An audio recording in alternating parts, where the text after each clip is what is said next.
and over to you.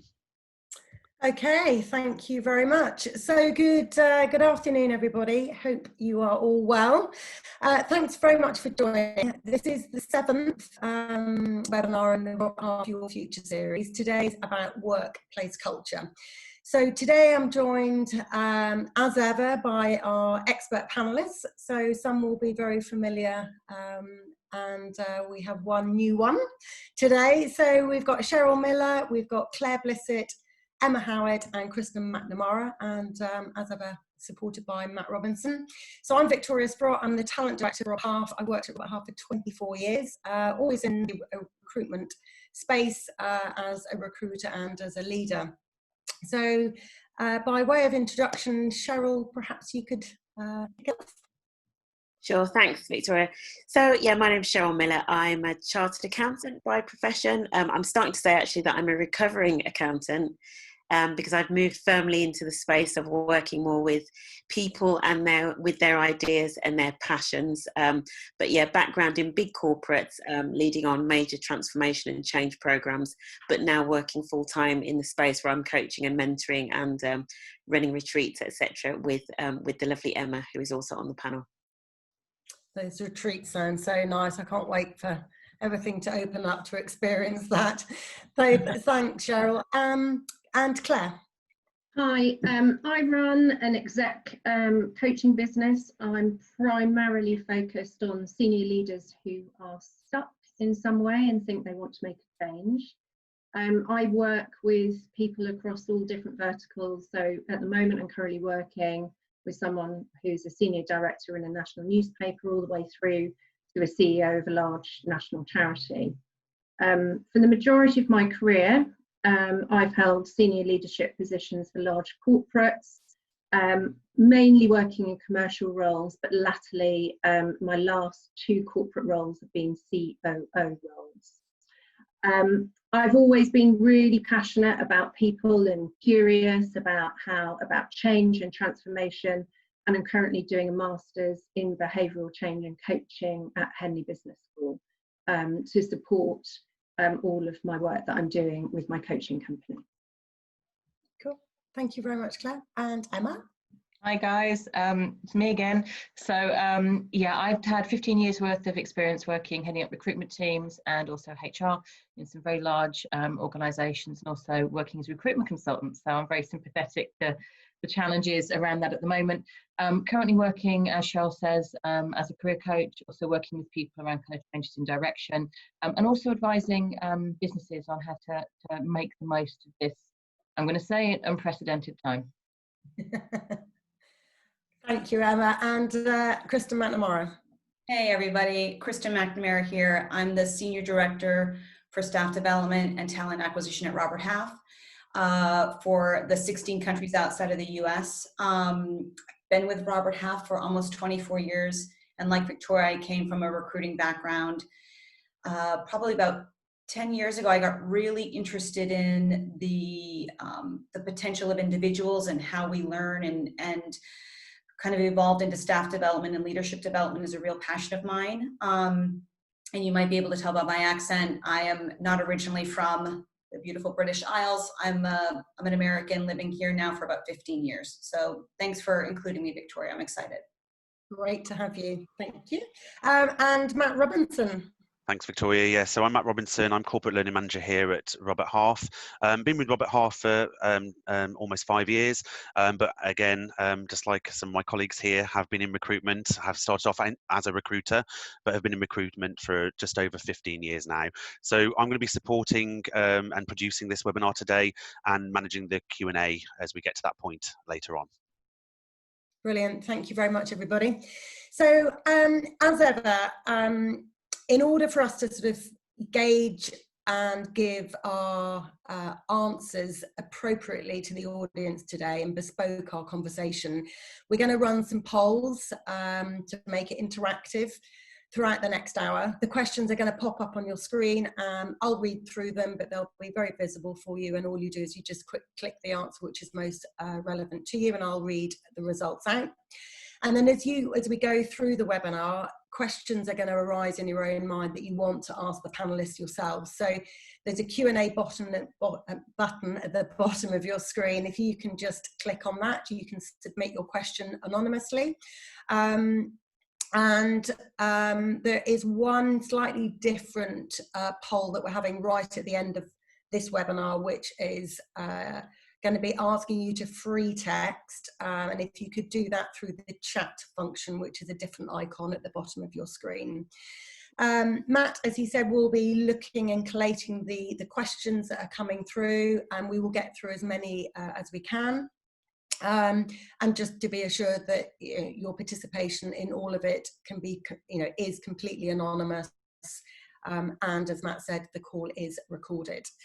So, considering moving to a new company is daunting, and working out its culture is really hard, but nevertheless a very, very important aspect of those considerations. So, what is a workplace culture? So I'd say, in a summary, it's the character and the personality of the company. It's what makes it totally unique. It's made up of loads and loads of different things, which we're going to discuss today. But a positive workplace culture attracts people like yourselves. It attracts talent. It drives engagement of the workforce. It impacts how happy people are and their job satisfaction that they have. And it does affect overall performance. So with that sort of summary, I think we'll go into our first poll, Matt. And the question's going to pop up on the screen, which is, for you participating today, what is the most important, most important in your next career move? So within an organisation, is it the trust? Is it transparency? Is it collaboration? Is it autonomy, flexibility, inclusivity, or the fact you've got a progressive company? So just your most important, and it would just be interesting to know for those of you who are looking to make a move, whether, which ones are the most important aspects of it. We've still got people voting, Victoria, so I'll give you the results once we finish that. So just give everybody a few more seconds.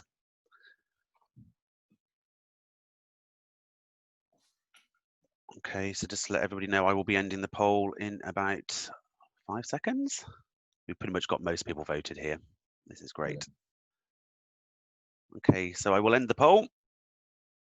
And I'm just sharing the results with you all now. There you go. You should be able to see those. Okay, so we've got 23% at trust, 12% at transparency, 15% at collaboration, 8% with regards to autonomy, 21% with flexibility, 8% with progressive, and 13% as inclusivity. So yeah, so that trust has come across really strong, with flexibility very shortly behind it. So thank you very much for participating in that.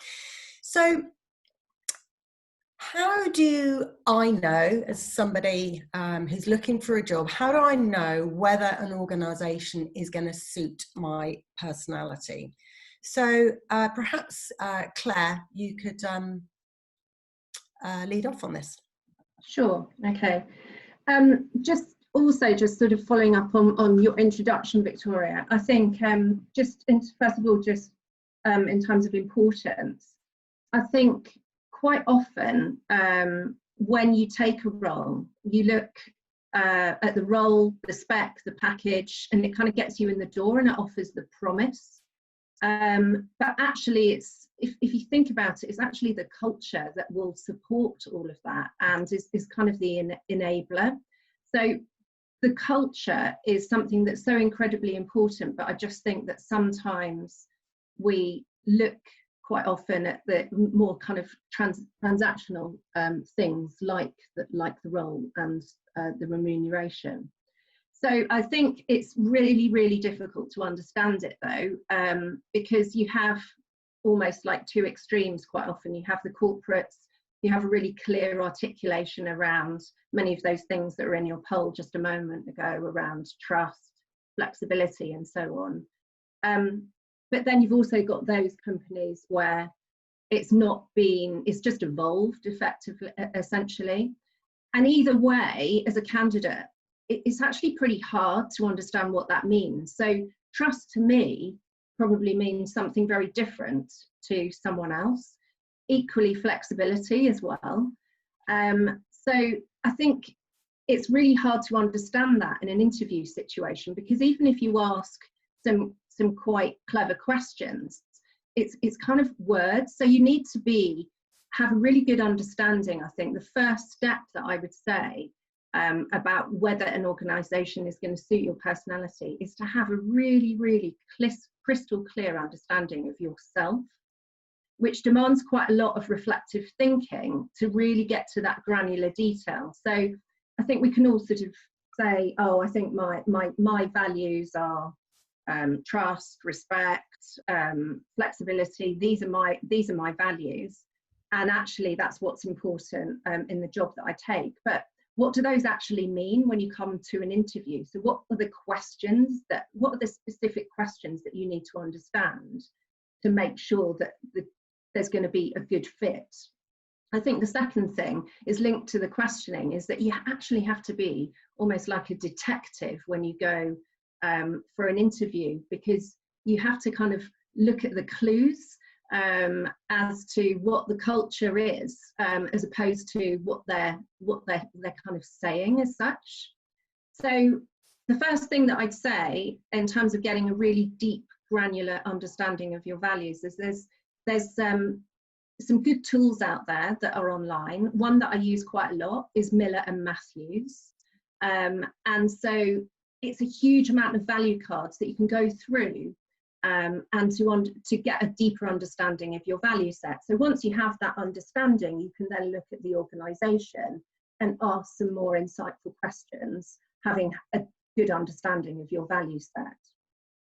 I think the other thing that I would suggest as well, some work that I've looked at before is inspired by someone called Timothy Galway. He is, some of you may have heard of him. He's written quite a few books, but he started out as a sports coach and observing what optimizes and fulfills people's potential over a period of time. And he came up with a triangle, essentially. And there's three key elements that, in order to optimize someone's performance, all three of them need to be in balance. The first one is around learning, the second one's around performance, and the third one's enjoyment. So a culture which is very much around performance and very focused around performance over the long term, really that's in general terms not going to be a culture where people are going to be able to survive and thrive over a long period of time. So it's about really understanding those three elements for you and understanding the types of questions that you might need to ask in an interview setting to understand how those three elements would translate for you working within that company. So those were really just my tips if I was looking at how I'd know whether an organisation was going to suit me. Kristen, do you have anything further to add? Thanks, Claire. I think where I probably am really curious is around the role of the leader. I think there's a quote from a gentleman named Larry Sen, where he says, culture is a shadow of the leader. And I could not agree more. I think if you're interviewing with an organization, you want to, and I love how you said, look for the clues, Claire. You know, how, when you're interviewing, the client's interviewing you, obviously, or the organization's interviewing you, you should be interviewing them as well. I think you should be asking questions that kind of guide you to uncovering what they prioritize. That's going to show you, you know, a little bit about the culture, how they measure success, how they measure accountability, how valuable relationships are. I think you want to try to understand and uncover how they make decisions, how they solve problems. And I think just taking the time to realize that, yes, certainly they are interviewing you. And I think in today's world, a lot of people are thinking, I just need a job. I want to give the answers that they're going to want to hear. I would take the time to consider that you are also interviewing them, particularly for a full-time position. I think you want to look at not only what they say, but how they say it. And when you're interviewing, the likelihood is you're going to interview, let's say, with your boss. Again, whether it's a temp position, it's probably at least once, I hope. But you know, your potential boss, you're going to interview with them 1 or 2 times, if not maybe 3. Probably going to interview with your boss's boss, potentially another leader within the organization. I do feel like culture is the shadow of the leader. I think they set the tone. I think they hold people accountable to the values of the organization. And by asking some questions at the end of the interview, everyone's given a chance. You know, we answer all the questions about our backgrounds and our capabilities and our career expectations. And then at the end of the interview, they say, do you have any questions for us? Please take advantage of that time to start to ask some questions around, as I said, their priorities, decision-making. And what you hear from the leader, I think, is going to give you the most amount of valuable insight and clues, as Claire said, about that culture. I think that's probably all I have, Victoria. That's all really good points. Thank you both. Okay, we'll move on to our next question. So, Emma, with your background, for those out there who are researching prospect companies, what are the bullet questions that they should be asking companies to identify if that company culture is going to be right for the individual? Yeah, so obviously you don't just walk in and start saying to your interviewer, what is your culture? Because no one can answer. It's a really, it's just a feeling about how you're getting it on there. So I split this into 2 areas, and I'll keep this pretty brief for you guys. The first is the research you do before you apply. So go all over the website, actually have a look and see what they prioritise. So more and more companies now are putting out statements, for example, around diversity and inclusion. If you're applying for a company and they don't have that on their website, for me, that's an indication it's probably not a priority for them. So working with what Claire had said around your priorities, work to see if that website really gives you what you need to know. Another big one is around sustainability. So I had a client who wouldn't apply for anything that didn't have a really big green agenda. So that all came from the website, and they were quite clear with that. The other thing I would go and do is, and we'll come on to this a little bit later, but research on Glassdoor. Glassdoor has already come up in the comments at the moment. We'll come on to that in a second, but speak to people and go around your network. When you actually meet them at interview, however, no one is going to tell the truth about their culture at interview. Because why would you? Every company says they're progressive, flexible, optimistic, trusting. Everyone says the same things. It's like going on a date and claiming that, you know, you're only putting your best foot forward. So what I always like to do is to ask the interviewer what they enjoy about working there, because it normally catches them out a little bit and it's very personalised rather than just, you know, generic, but also what they feel the company values. And how they can kind of demonstrate that. So that has normally been what has worked well for me, and certainly when I've been interviewing, that's what I've enjoyed, because it's enabled me to put something kind of personal into it. And as we know, kind of, you know, workplace culture is very much around how personalities fit into the bigger whole, so it should give you the insight that you want. Sheryl, what would you normally do, or kind of what questions would you suggest people ask? Yeah, the one question that I started asking, and it's after I had an experience where I joined a company where the culture really didn't fit me, and I won't say who the company is, but it's very early in my career. And so one of the questions I started asking was, what do work colleagues do together for fun? As in, you know, kind of how do they socialise, how do they spend their time, etc. Because I can guarantee if the answer is that they don't, that tells you a lot about kind of morale and what it's like to work there. And even if it's a very successful company, it probably points to a culture which is very much about individual performance. And so you have to really think about whether that kind of works for you. So that's one of the questions I used to ask. And then I think something else, which probably goes back into the research thing that you were saying, Emma, but I think there's something about looking at some of the success stories within the company. Because even if the company says that they value, you know, trust, inclusion, blah, blah, blah, actually, when you look at the success stories that they're sharing, that's where you really get an insight into what they truly value. You know, the things that they point to as being successful, kind of like legacies within their company. So that's kind of how I summarize it. Yeah. So like evidence. Yeah. evidence. Okay, thank you both. Right, so poll 2. So how important, sorry Matt, oh no, that's right. So how important is innovation and agility to you in a company culture? So your options are very, a lot, somewhat, not a lot, or not at all. So innovation and agility. I'll hand over to you, Matt, and let me know when everybody is done. Yeah, you can see the votes are flying in at the moment, so we'll just give it a few more seconds. Give it a lot of people vote already, actually. Okay. So just give it a few more seconds before I close the poll. I think that's nearly everybody voted. So I'm just going to end the poll now, and I will share the results with you all. There you go, Victoria. Okay, so the results we've got is very, 21%, a lot, 43, somewhat, 35, not a lot, and nobody at not at all.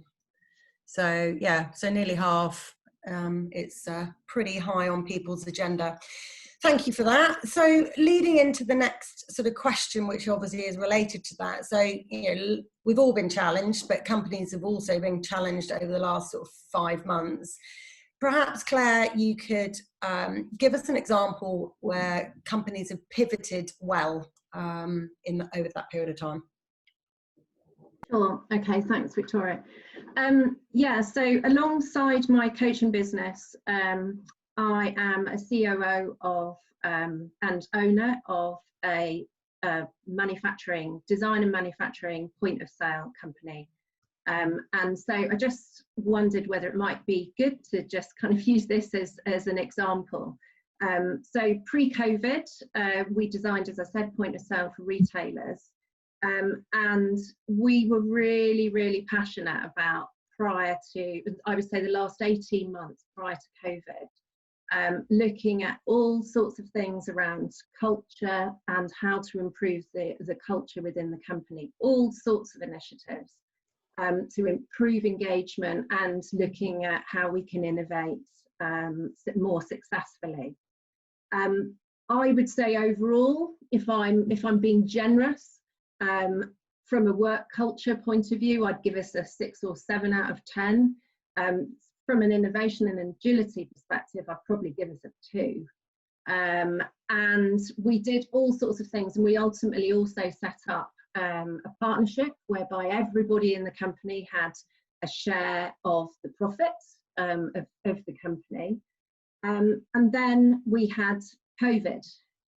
So overnight, much like many other businesses, all of our business completely disappeared. All the orders that we had for April were completely pulled or put on hold.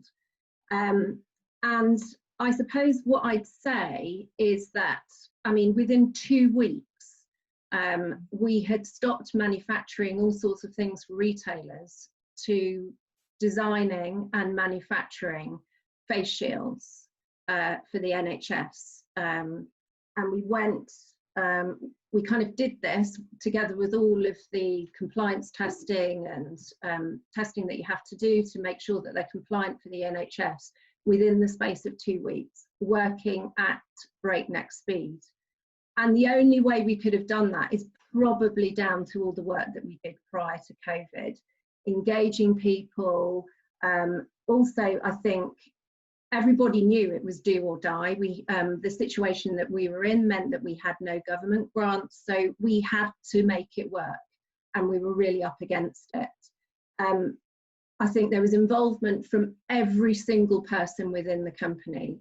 It was, I mean, I'm just so proud of what everybody did during that time. We started off making around about 1,000 a week, and we're now supplying over 1 million a month to the NHS, and are continuing to do that for the end of this year and into next year as well.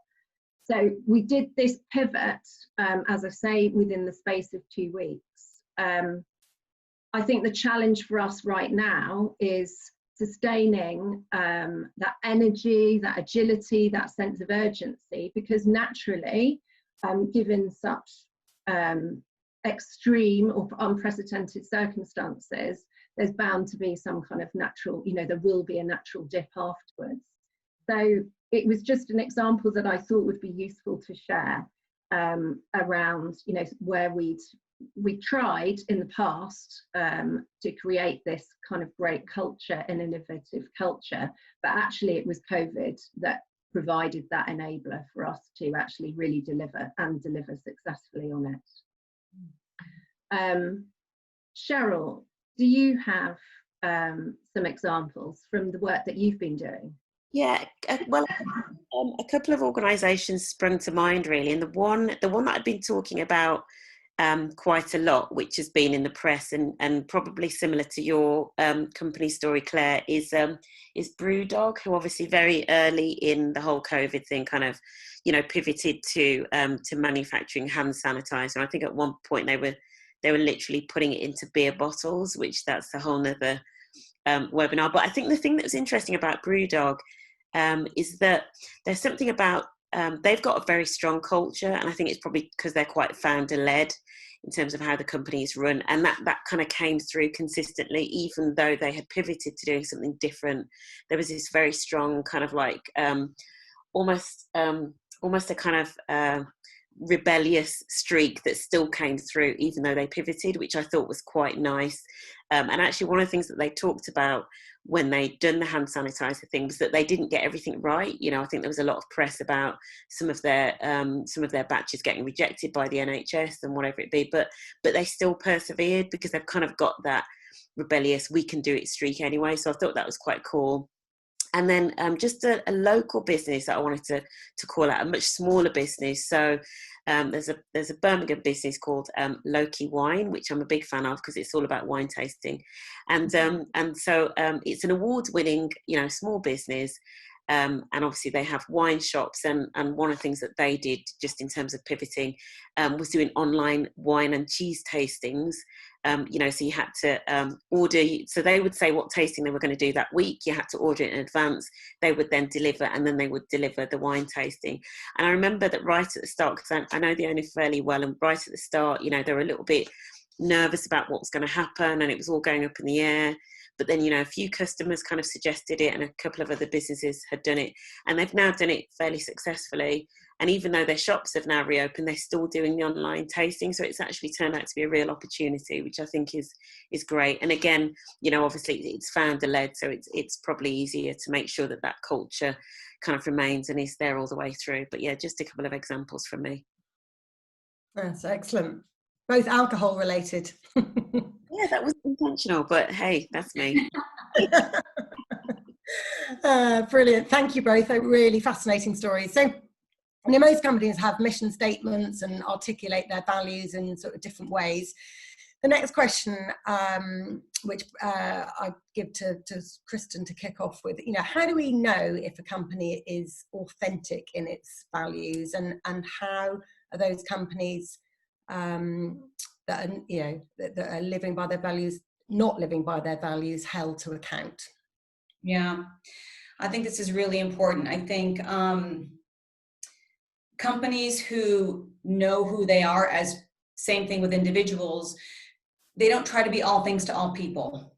They know exactly who they want to be, the service and products that they want to provide, and they actually know who their customers are and what value they want to give to their customers. And they will sometimes have to walk away from businesses or decisions that might feel hard because they know it's not in line with their values. And in the end, that's not sustainable, because you start to really confuse your employees. And I think you cannot be all things to all people. So I think it is really important, particularly in today's world, to obviously a lot of people talk the talk, but walk the walk. And I don't think that, every decision's easy. I think, companies who know their values are brave enough to say yes or no, but I think they're also brave enough to try to understand and make decisions that they feel like they could be proud of. And I think there's almost like a legacy mentality with companies who have this, that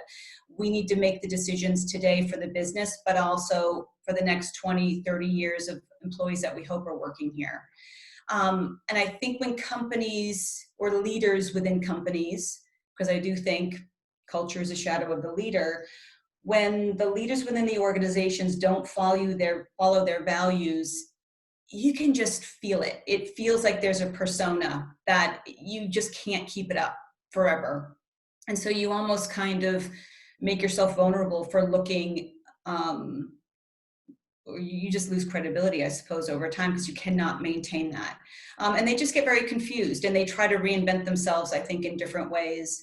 And the bigger a company gets, the harder it is to keep those values authentic, because the relationship, I think, as Sheryl said, there's a couple of small companies, they're founder led. And that's why sometimes SMEs to me are so exciting, because those decisions are, you're so close to the sun, you're so close to the leaders and the owners of the business, and those values were part of why they opened up their business. The bigger an organization gets, you're trying to almost sometimes appeal to the masses, and how you onboard people becomes a bit more of a process versus a cultural onboarding and a cultural integration. I know, I think, Emma, you had some thoughts on this one as well, so I'll pass over to you. Yeah, thank you. I thought that was great. Thank you, Kristen. So I'm going to kind of take the how do we hold the companies that are not living by their values, and how do we hold them to account? And the answer, I think, is very different in this economic climate than it will be in a year and a half's time, because I know for many of you who are looking at the moment, just a job is key, and perhaps culture is slightly less so. So the first thing I would say is, how do we hold them to account, is if you don't like the culture of an organisation, leave it. Leave it. And I know that sounds controversial, but so many people I work with hate where they work, hate the culture, hate the leadership, and yet continue to stay and perpetuate it by being negative about it. If you don't like it, vote with your feet, because actually things like resignation levels and retention do get measured, and they do get flagged. So please do that. The second thing that you can do is to put your reviews on Glassdoor. So there are a lot of different ways now to do that. I think someone before had commented and said, how do we know those are genuine? What I would urge is, kind of a note of caution, but what I always like to do is look at people who are currently employees rather than ex-employees when they're on there. And it's certainly something that I do before I start a new piece of work, or before I kind of go for an interview. I do check in to see what people are saying. It's very easy to see when that is faked. So I know one company that kind of forces everybody to do it. And then everybody who's disgruntled changes it when they leave. So, do take that with a pinch of salt. But this is how we start to hold people to account, and to say, actually, you know what, I'd rather not work here, thank you very much, and to move on to something else is the best way that you can hold that account. And I really would urge all of you, particularly as we come out of this period of time where any job feels good. We were talking in the panel before that I really think there is going to be a massive second wave of job moves in about a year's time, when people are feeling, okay, the market's back where it was before, I'm actually now going to move into something else. And that's a really good way to kind of hold people to account. Yeah, very good. Thank you. So we're going to move on to our third poll, and then we've got a few more questions. Just to remind you, if you do have your own questions, please do submit them through the Q&A box at the bottom. So poll 3 is, what concerns you most about working remotely in a new role? So is it about building relationships? Is it about collective effective collaboration, conflict resolution, skills enhancement, achieving your career goals, or just being the recognition element to what you do? So I'll just again hand over to Matt. Yeah, people are busy voting, Victoria, so again, give them a few more seconds. Okay.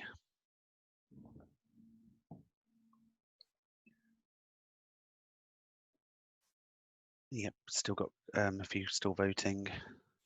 I'll end the poll in about 5 seconds. Okay, I'm going to end the poll now, and I'll share the results with you all. There you go, Victoria. So building relationships is the key one at 49%, 25%. The concern is about effective collaboration, 2% about conflict, 12% about skills enhancement, 7% at achieving career goals, and 5% about recognition. So it's really about that relationship building and the collaboration piece. which are the biggest concerns that we have out there. So on our next question, how do I make myself part of a company culture when I have been hired remotely and then working from home? So Kristen. Yeah, I think this feels a lot harder than it did 6 months ago. You would probably start your new job and get very nervous the night before and worry about what you're going to wear the next day. And do I bring lunch? What do I do? And it's going to be awkward.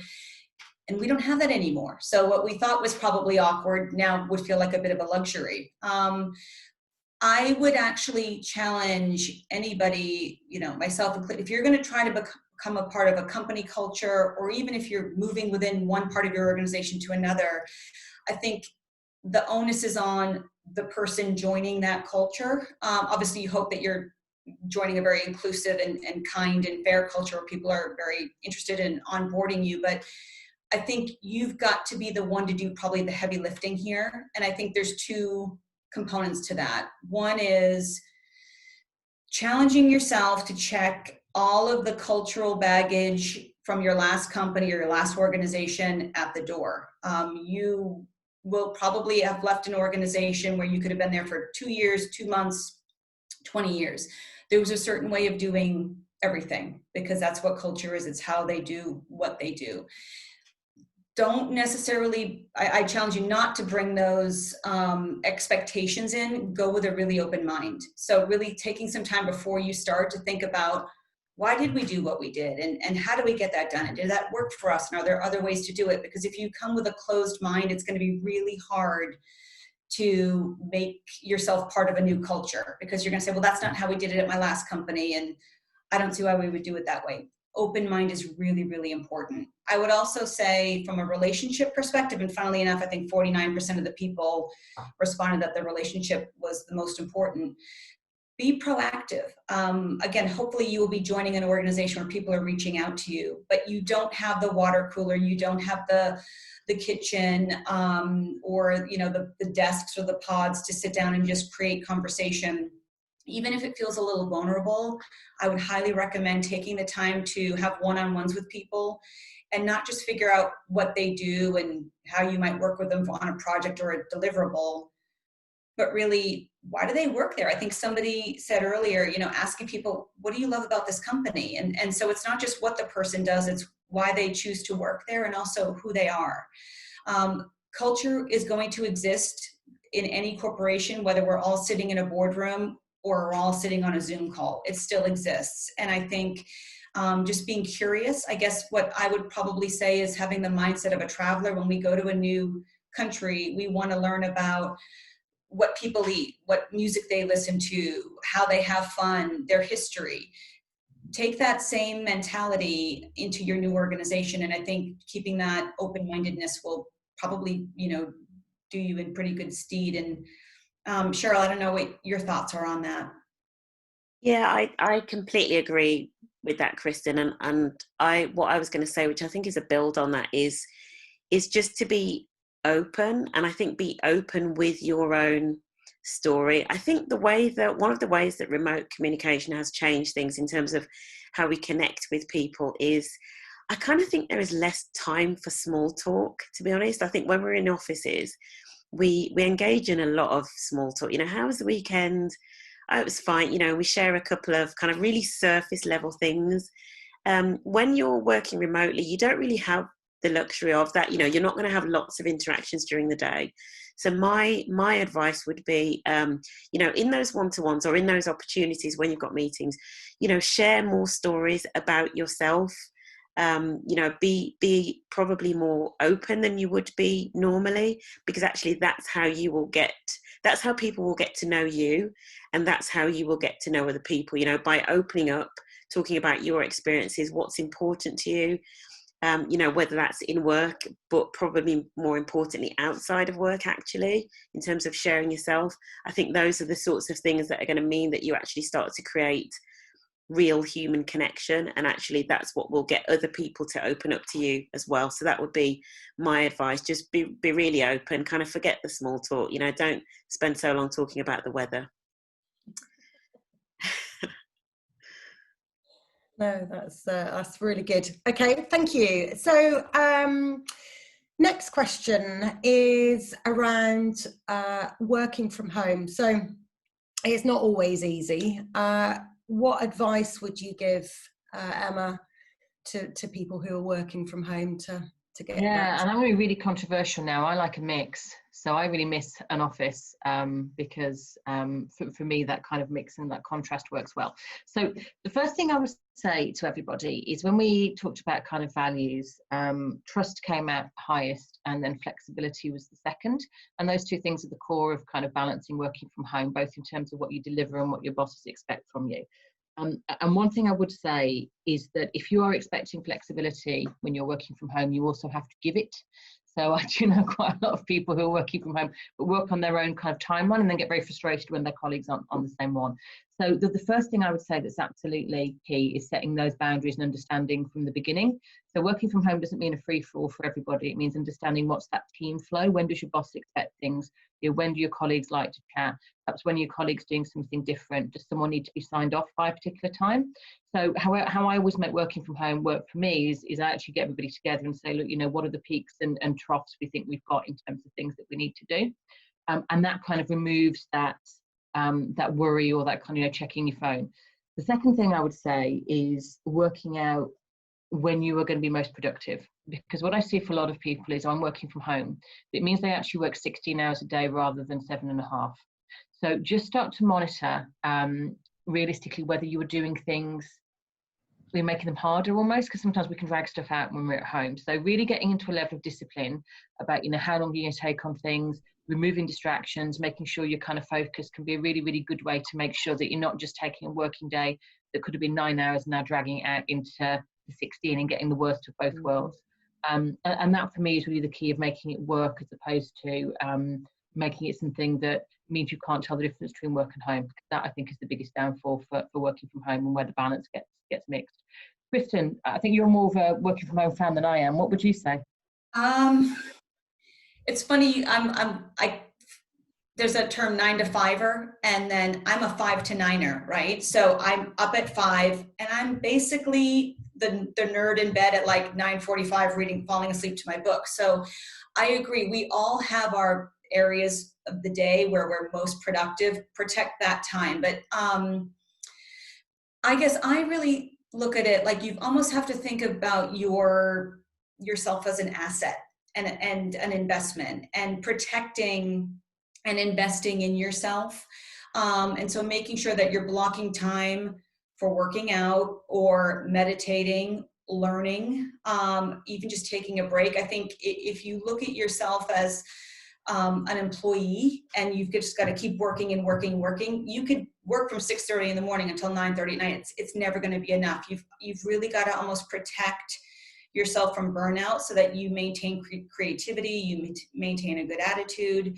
So for me, it's a really boring answer, but it's time blocking. But I also think it's the mindset of, am I continuing to invest in myself? Am I getting just as much out of my work as I'm giving to my company? And it could feel like you're not getting invested in because you are maybe sitting in your study or at your dining room table. Ask your manager or boss to make sure that you're getting, there's still learning and development to do. There's still new things that you can do that are not just your daily tasks. So just protect that time and protect yourself, I guess is how I would describe it. And this is coming from a workaholic, but I do love what I do, so it doesn't always feel like work. So anyway, that's my caveat to Victoria and Matt, who know I work too much. Thank you both. Okay, so last question before the last poll, and then we haven't got many in the Q&A today. So again, just if you've got some more questions, please do submit them to the panel, because I think this is a really interesting discussion. So what changes, Sheryl, have you seen in the leadership of people over the last 5 months, and do you anticipate any changes over the next, or in the future with regards to the styles of leadership? Yeah, I mean, obviously there have been there have been massive changes for various reasons, some of which have gone to quite a deep level and some at kind of just the surface in terms of how people operate. But what I wanted to focus on, which I think I have seen, which is a real positive, particularly in the light of, you know, kind of the Black Lives Matter and all of that movement, I've seen more boldness, which I think is brilliant, you know, and it's really good to see, because these are some really challenging topics actually to talk about, and none of us is fully armed or fully informed. And so to see boldness in areas that are quite challenging, particularly for us Brits, you know, because they're quite sensitive, I think is brilliant.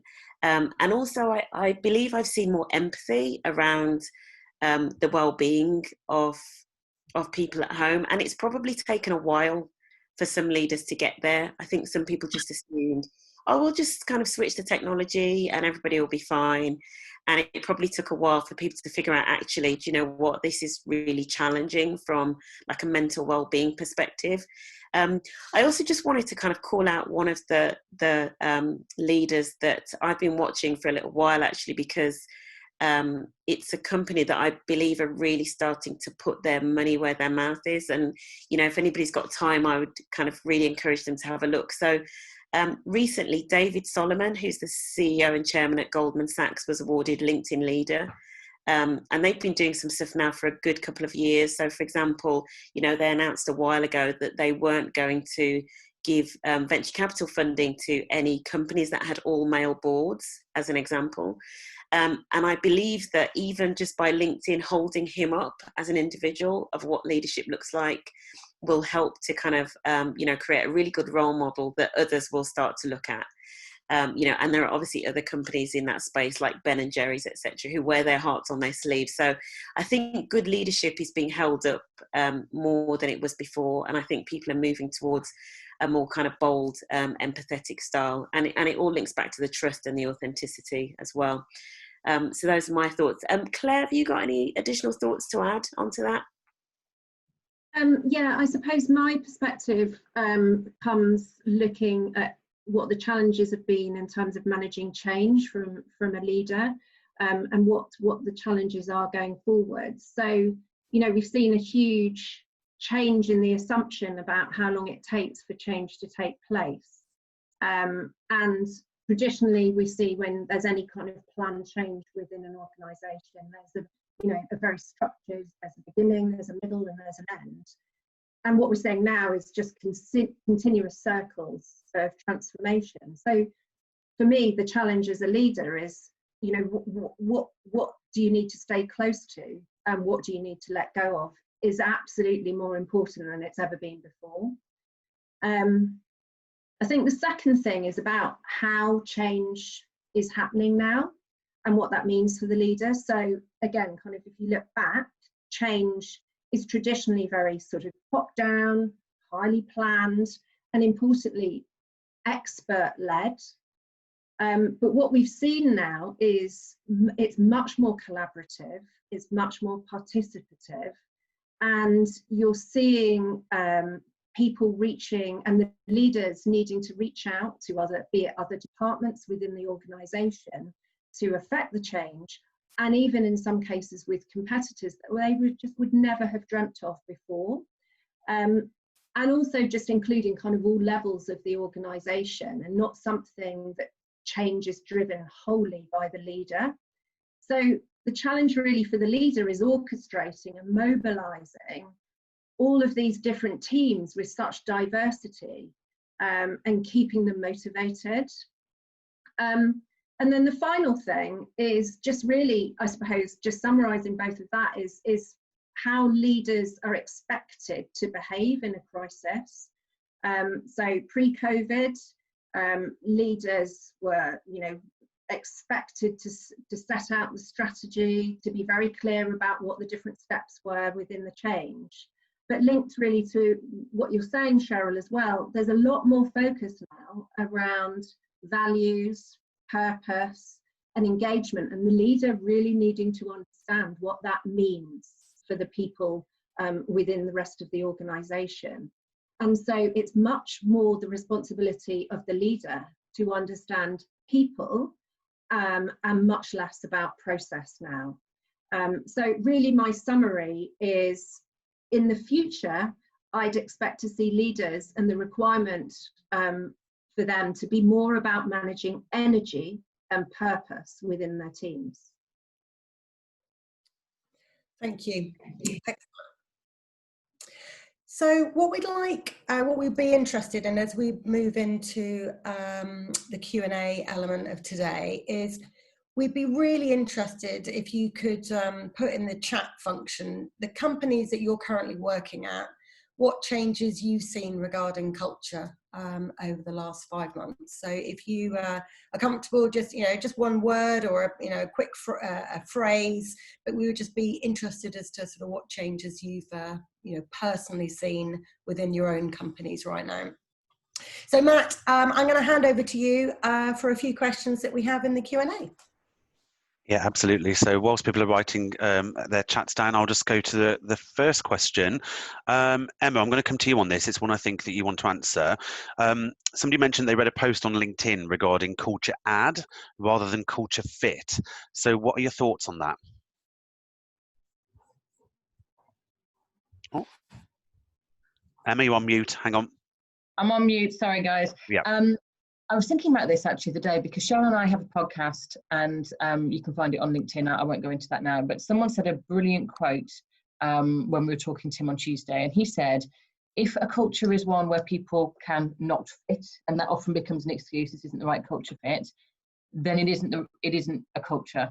It's just a group of people who kind of have the same opinions, and there's something wrong with it. And this idea of culture add is around actually, what do you bring in your own uniqueness? You don't have to fit in with a company culture. What you do is you actually bring your own unique point of view to it, and everything gets better. It's really a phrase that's at the heart of kind of the inclusion diversity stance at the moment. And I loved that quote, really, if we start saying to people, you're not the right culture fit for us, isn't that just discrimination in disguise? So the kind of culture add thing, I think, is a brilliant phrase, and one that I suspect we're going to see a lot more written about on LinkedIn and also just generally. So thank you for bringing that up, whoever that was. It was a really, really great call. Brilliant. Thanks, Emma. Thanks a lot for that. Another question that's come in. How can the mental health awareness culture in an organisation be addressed? I don't know if anybody wants to pick that one up, but obviously that's talking around the culture of mental health awareness. Does anyone want to pick that up?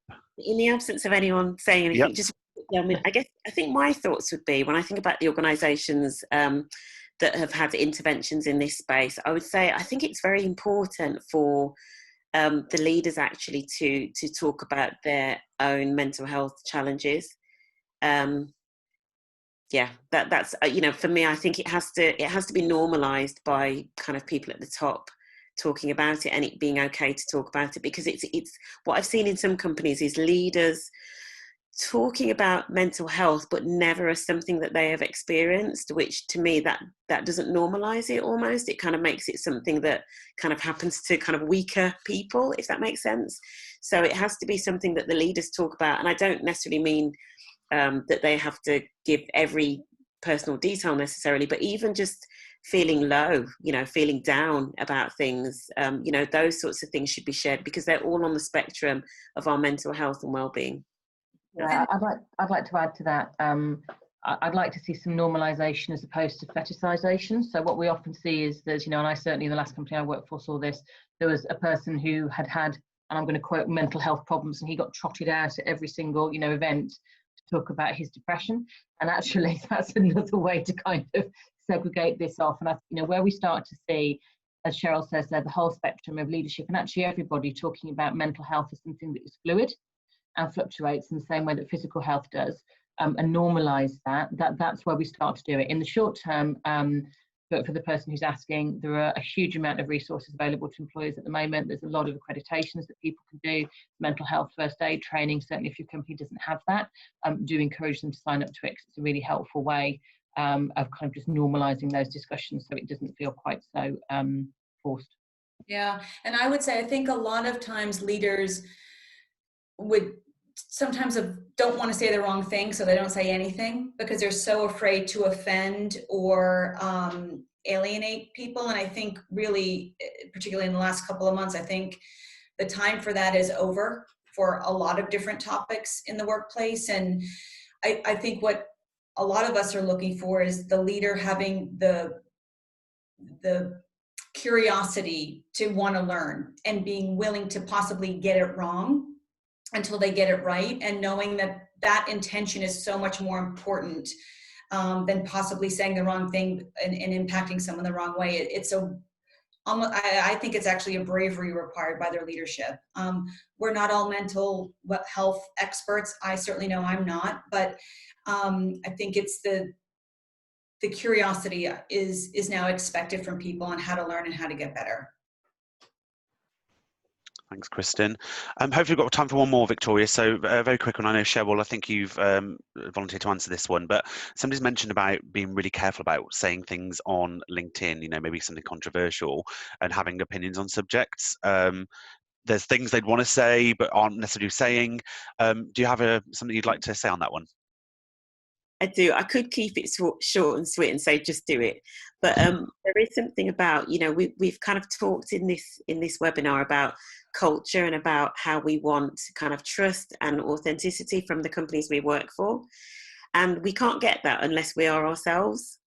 So we have to show more of ourselves so that actually we can align and we can help to create kind of cultures that are more authentic.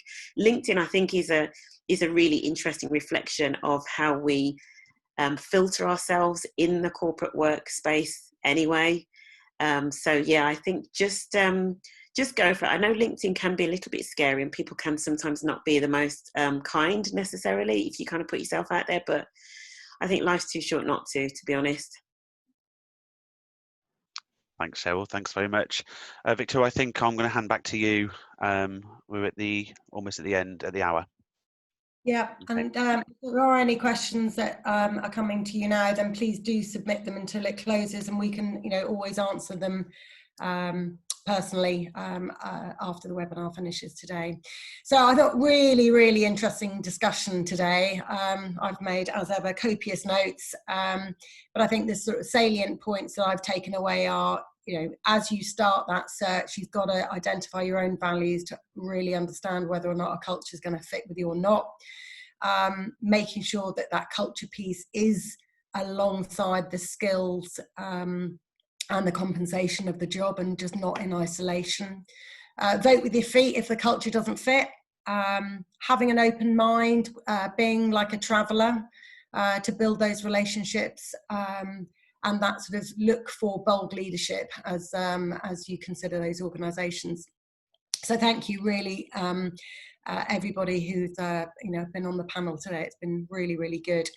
So next week is our penultimate in the series. It's about technology advances, where we're going to explore, what's happened in the last 5 months with regards to the advancements. What should you be looking for in companies with regards to technology? How do you keep up with all of it? How do you reskill?